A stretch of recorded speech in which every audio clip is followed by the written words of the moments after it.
তবে নারুটো অ্যানিমেতে আমরা এটা দেখতে পাই যে সাকুরা সাসকেকে লাইক করে। কিন্তু কি হতো যদি সাকুরা সাসকের পরিবর্তে নারুটোকে লাইক করতো? আজকের এই হোয়াট ইফ ভিডিওতে আমরা এটাই জানার চেষ্টা করব। তবে আর কোনো রকমের দেরি না করে চলো আজকের ভিডিওটাকে শুরু করা যাক। তবে তোমরা এখন নিশ্চয়ই এটা ভাবছো যে সাকুরা কেন নারুটোকে লাইক করবে। সাকুরা যাতে নারুটোকে লাইক করে এটার জন্য অ্যানিমেতে একটি মোমেন্ট আছে, সেটাকে হালকা চেঞ্জ করতে হবে। যদি তোমাদের মনে আছে যে নারুটো একবার হিনাটাকে কয়েকটি ছেলের হাত থেকে বাঁচিয়েছিল, তবে এবারে হিনাটার পরিবর্তে নারুটো সাকুরাকে সেই ছেলেগুলোর হাত থেকে বাঁচাবে এবং তাকে বাড়িতে ছেড়ে দিয়ে আসবে। আর তারপর থেকে সাকুরা হিনাটার মতো মনে মনে নারুটোকে লাইক করতে শুরু করে দেয়।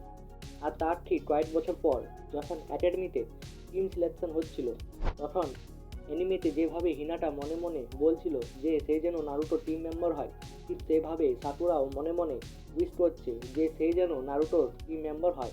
বাকি কেউ তার টিমে থাকুক বা না থাকুক, নারুটো যেমন তার টিমে থাকে। আর ঠিক সেটাই হয়, টিম 7 তৈরি হয় সাসকে, নারুটো, সাকুরাকে নিয়ে। আর এই টিমের ক্যাপ্টেন হয় কাকাশি। এরপর থেকে স্টোরিতে বেশি কিছু চেঞ্জ হবে না, স্টোরিটা অ্যানিমের মতো অ্যাজ অরিজিনাল এগিয়ে যাবে।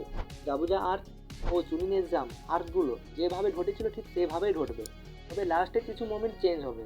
মানে যখন সাসকে ভিলেজ ছেড়ে চলে গিয়েছিল, তখন তাকে ফিরিয়ে আনার জন্য ভিলেজ থেকে নারুটো যখন যাবে, তখন সাকুরা অ্যানিমেতে যেভাবে সাসকের প্রতি চিন্তা করছিল, ঠিক সেভাবে এখানে নারুটোর প্রতিও চিন্তা করবে আর বলবে যে আমাকে সাসকে নিয়ে বেশি চিন্তা নেই, সে ভিলেজ ছেড়ে চলে যাক বা যেই করুক, কিন্তু আমি তোকে হারাতে চাই না।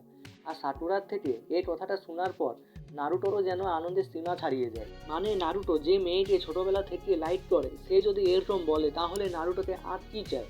কিন্তু নারুটো এখন এই কথাগুলো নিয়ে থাকতে পারে না, তাকে যেতে হবে নিজের ফ্রেন্ডকে বাঁচানোর জন্য। আর তাই নারুটো সাকুরাকে যাবার আগে এতটাই বলল যে যতদিন তুই আমার বন্ধু থাকবি আমার কিছু হবে না। আর এটা বলার পর সে আর তার টিম মেম্বার সাসকেকে রেস্কিউ করার জন্য ভিলেজ থেকে বেরিয়ে পড়ল।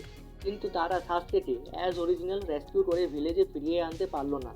কিন্তু সাসকে যেহেতু নারুটোর বন্ধু, তাই নারুটো জিরায়া সেন্সের সাথে ভিলেজ থেকে বাইরে চলে গেল ট্রেন করার জন্য, যাতে সে আরও বেশি শক্তিশালী হয়ে উঠতে পারে আর সেই একদিন সাসকেকে ভিলেজে ফিরিয়ে আনতে পারে। আর যখন নারুটো ভিলেজের বাইরে যাচ্ছিল, তখন সাকুরা ভিলেজের ম্যান গেটের কাছে দাঁড়িয়ে তাকে দেখছে।